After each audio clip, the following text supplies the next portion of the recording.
Bismillahirrahmanirrahim. Assalamualaikum warahmatullahi wabarakatuh. Perkenalkan, nama saya Noviana Pratiwi. Di video ini, insya Allah saya akan mencoba untuk menerangkan salah satu materi yang ada di kelas 5, yaitu mengenai benda dalam kehidupan ekonomi. Sebelumnya izin saya untuk membagikan layar dulu ya. Nah, di sini benda dalam kehidupan ekonomi. Apa sih yang terlintas di pikiran kalian mengenai benda dan ekonomi gitu? Menurut saya pribadi, yang pertama itu dalam pembelajaran kali ini kita akan membahas mengenai iklan. Nah, pengertian iklan sendiri adalah segala bentuk pesan atau promosi yang, eee, promosi berupa benda atau jasa atau makanan, minuman. Bahkan untuk, teknologi yang semakin maju saat ini, iklan itu bisa saja berupa suatu platform aplikasi, entah itu berupa aplikasi sosial media, aplikasi mendengarkan musik, atau bahkan aplikasi, untuk bermain atau game gitu. Nah, dari jasa iklan ini kan banyak ya sekarang macamnya. Nah, disampaikannya juga banyak nih, media penyampaian iklan juga banyak ini. Apalagi karena semakin majunya, semakin pesatnya pertumbuhan teknologi zaman sekarang, banyak sekarang, apa, pelantara atau media-media untuk menyebarkan iklan ini. Contohnya yang pertama seperti radio. Biasanya iklan di radio ini berupa audio atau berupa suara. Nah, iklan di radio ini biasanya ada di, selipan atau pergantian dari satu musik ke musik lain, atau bisa di tengah-tengah podcast gitu, atau bisa juga ada sesi khusus untuk, menyebarkan iklan gitu. Ada sesi khususnya misalnya sekian menit untuk diisi dengan iklan-iklan, berbagai macam iklan. Nah, yang kedua selain radio ada televisi. Nah, di televisi ini iklannya itu terdiri dari gambar, dari suara, sama dari gerak yang dapat kita lihat dan dapat kita dengar.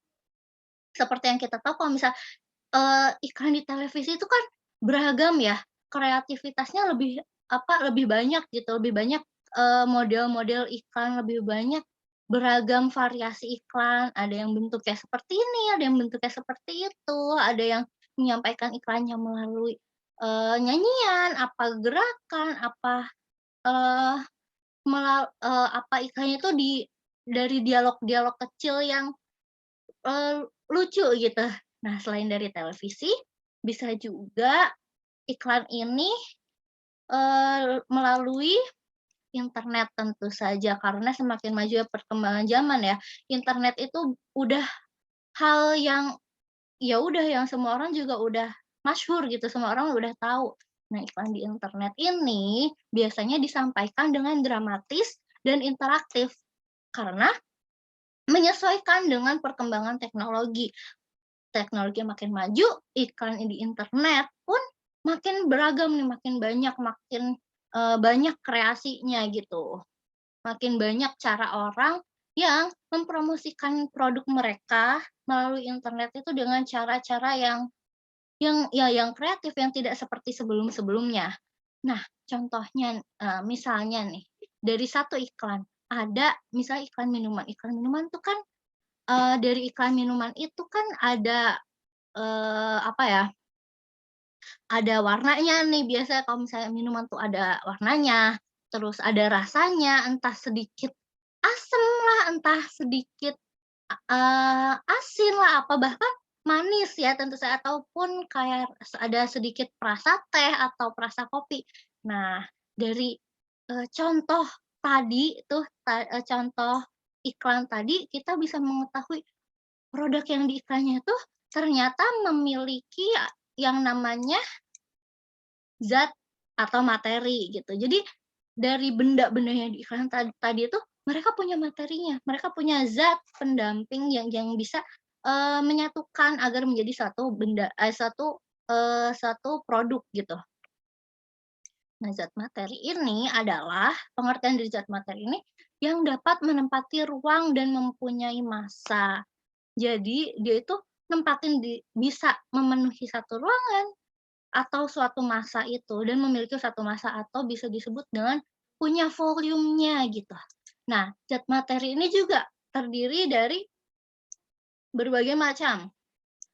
Macam yang pertama ada zat gas. Zat gas yang kita tahu apa sih? Zat gas yang kita tahu itu misalnya oksigen, karbon dioksida, yang kayak gitu tuh. Jadi mereka ada, gas itu ada. Kita menghirup udara, kita menghirup oksigen, kita buka pintu waktu pagi hari, langsung hirup udara seger, nah itu oksigen. Kita membuang udara, itu namanya karbon dioksida. Nah itu tadi itu merupakan zat gas. Selain zat gas, ada juga yang namanya zat padat. Zat padat ini itu contohnya seperti bentuk benda padat. Benda padat tuh apa aja sih? Misalnya kayak es batu, atau enggak kayak, garam, gula, nah kayak gitu itu merupakan benda padat ya. Nah kemudian selain gas, selain, zat padat ada juga pasti zat cair. Nah zat cair ini, udah tahu dong teman-teman apa zat cair ini? Tentu saja merupakan suatu liquid, entah itu air, udah pasti air ya, mungkin banyak jenisnya seperti air, atau sirup, atau susu, teh, kopi. Nah, itu merupakan contoh dari zat cair. Nah, kemudian zat cair juga memiliki berbagai macam, memiliki ma memiliki, dari zat ini tuh memiliki apa ya namanya, memiliki bagian-bagian sendiri, bagian-bagian yang bisa, memenuhi untuk mendapat itu. Yang pertama ada zat tunggal. Nah, zat tunggal ini pengertiannya adalah komponen penyusunannya hanya satu zat. Jadi udah satu zat ini doang, ya udah jadi gitu, si zat tunggal itu. Nah, zat tunggal ini terdiri dari yang pertama ada unsur, yaitu zat yang tidak bisa dibagi. Jadi si satu zat tunggal ini tuh udah gak bisa dibagi lagi, tidak, udah gak bisa, udah solid gitu, udah gak bisa kemana mana lagi. Nah, ada juga yang namanya senyawa. Kalau senyawa ini kebalikan ya dari, unsur tadi kan, tadi kalau misalnya unsur itu zat yang tidak dapat dibagi lagi karena udah solid, itu kalau misalnya senyawa itu zat yang masih bisa dibagi lagi, gitu. Nah, dari unsur ini ada 2 jenisnya. Yang pertama ada logam, contohnya emas, perak. Nah, emas, perak ini merupakan suatu zat unsur yang udah solid gitu, mereka satu kesatuan yang nggak bisa dibagi-bagi lagi. Nah, selain logam ada juga yang namanya non-logam. Non-logam itu seperti apa? Seperti hidrogen, oksigen. Nah, mereka ini bisa dipecah lagi. Misalnya oksigennya bisa dipecah lagi, bisa nanti kegunaannya untuk apa untuk apa untuk apa, nah itu ada satunya lagi. Nah tadi kalau senyawa tadi apa? Zat yang terbentuk dari beberapa unsur. Jadi kan kalau misalnya senyawa itu kan kalau tadi unsur itu cuma satu bagian nih, cuma satu bagian. Nah kalau misalnya senyawa itu, merupakan zat yang terbentuk dari unsur-unsur ini, dari satu-satu bagian ini, nanti mereka yang solid ini atau mereka yang tidak bisa dibagi ini menyatu dan itu menghasilkan yang namanya senyawa. Contoh dari senyawa ada gula, garam, gitu. Kenapa bisa disebut senyawa? Kenapa bisa eee, di dibeda jeniskan, menjadi senyawa? Karena di dalam gula tuh ada pewarnanya, ada zat yang bisa, nanti kan gula lama-lama bisa mencair, nah itu ada zatnya sendiri, garam juga seperti itu. Nah selain zat tunggal, dari zat materi ini juga ada yang namanya, zat campuran. Kalau zat campuran ini, komponen penyusunannya terdiri dari 2 atau lebih zat dan materi. Kan tadi kalau misalnya zat tunggal komponen penyusunannya cuma satu doang, itu doang. Karena kalau misalnya zat campuran ini penyusunannya ada 2 zat atau lebih, gitu. Tadi kalau misalnya zat tunggal ada unsur dan senyawa, kalau misalnya zat campuran ada yang namanya homogen, yaitu campuran zat yang dapat menyatu dan merata. Ingat, kalau homogen itu yang bisa menyatu dengan merata. Seperti apa? Seperti sirup. Sirup itu kenapa disebut zat campuran homogen gitu, karena dari kandungan sirup kita tahu gitu bahwa di dalam sirup tuh ada yang namanya gula, sehingga rasa sirup tuh manis.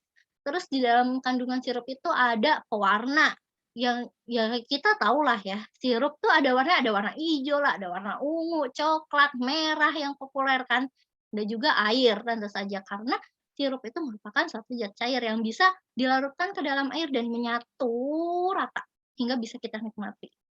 Nah, kemudian selain homogen, ada yang namanya heterogen. Nah, heterogen ini adalah campuran zat yang tidak dapat menyatu dengan rata. Kan kalau tadi homogen itu dapat menyatu dengan rata, kalau heterogen itu mereka tidak dapat menyatu dengan rata, gitu.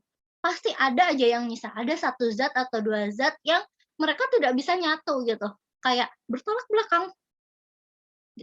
Contohnya, air, kopi bubuk, yang kita tahu nih, kalau misalnya kita beli kopi instan, kalau misalnya kita beli kopi instan tuh kita seduh pakai air panas, kita aduk-aduk. Nah, itu kan pasti lama-lama ada tuh di bawahnya endapan-endapan, kopi itu. Nah, itu merupakan heterogen karena tidak bisa menyatu dengan rata, tidak bisa si bubuk kopi ini menyatu dengan air sepenuhnya. Gitu. Kemudian, yang udah pasti semua orang tahu dan bahkan udah banyak prakteknya itu yaitu air dan minyak. Kita tahu kalau misal air disatuin sama minyak, di atasnya tuh pasti mereka punya lantai yang beda gitu, punya dasar yang beda. Kalau air di bawah, kalau minyak tuh pasti di atasnya. Nah, kayak gitu. Oke, mungkin segitu aja, saya menerangkan tentang pembelajaran kedua dari subtema kedua dari, buku tematik 9 yang ada di kelas 5.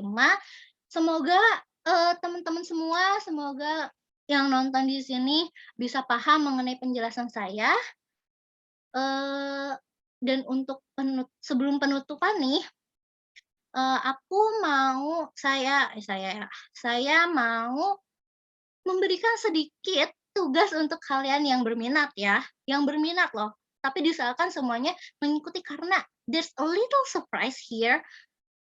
Aku minta kalian untuk merekonstruksi ulang dari PowerPoint yang aku buat di sini. Tunggu sebentar, aku share lagi.